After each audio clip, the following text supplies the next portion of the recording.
Hello everyone, welcome to my another mini blog. তো এখন বাজে ঘড়িতে 2:30। বাবানের সব কাজকর্মগুলো তোমরা দেখলে এর আগের পার্টে আমি কমপ্লিট করে স্নান করতে যাচ্ছিলাম। তো স্নান দান করে এসে একটু স্কিন কেয়ার করছি, যেটা মানে ডেইলি বেসিসে করে থাকি। তো একজন আমাকে কমেন্টস করেছো যে এত সেজে গুজে রিলস ভিডিও শ্যুট করার সময় পাও কি করে ছোট বাচ্চা নিয়ে।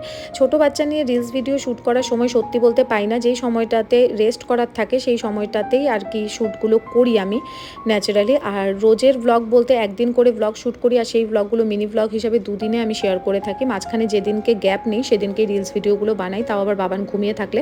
কোনো দিন সেটাও পসিবল হয়ে ওঠে না, তারপরেও করি। তার কারণ 4 বছর থেকেই চ্যানেলটা চালাচ্ছি, এটার প্রতি আমার একটা ভালোবাসা তৈরি হয়ে গেছে। সেই জন্য পেট চলে না ঠিকই, কিন্তু সত্যি কথা বলতে গেলে ছোটোখাটো শখ তো পূরণ হয়ই। সেই জন্য সেদিনকে যে অ্যামাজনে পার্সেলটা এসেছিল সেটা একটা পাপোশ ছিল, তো দেখাতে একটু কেমন লাগছিল পাপোশ বলে, তাও শেয়ার করলাম। খুব ভালো ছিল কোয়ালিটি, দাম বেসেসে। আর এখানটাতে বাবানের জন্য একটা খেলনা নিয়ে এসেছে, ওটা নিয়েই খুশি। আজকে এইটুকুই, টাটা।